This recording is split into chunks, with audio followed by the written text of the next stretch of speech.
Those warrants and documents just released within the last hour give us a really unsettling look into what was going on with Robert Card in the weeks and months before the shooting and the hours and days after. Tonight, we're learning it was Robert Card's sister who called police, identifying him as the shooter at Just in Time Bowling. Officials say she made that call less than 40 minutes after police released a surveillance video of Card. We're also learning he targeted some of his victims and specifically chose those businesses. According to the arrest warrant, Card's brother says Card had gone through a bad breakup in February, saying, quote, Robert had been in a relationship the past few months before the woman ended the relationship. Robert met her at a cornhole competition at Schmenges, the second location where he opened fire. As we learn this new information, we also know Robert Card had been on law enforcement's radar for months.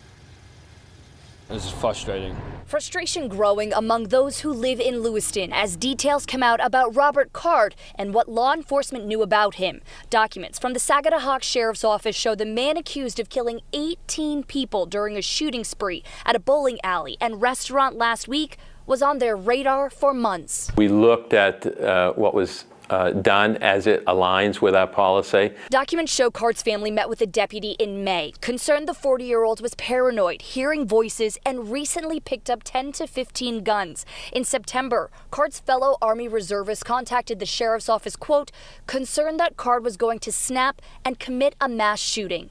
The sheriff's office also knew Card had spent time in a psychiatric hospital, but never took his guns. Today, the sheriff defended the decision not to use the state's yellow flag law, which removes a person's guns if they're considered a danger to themselves or others. People wonder, well, why didn't you force that contact? Why didn't you look at him?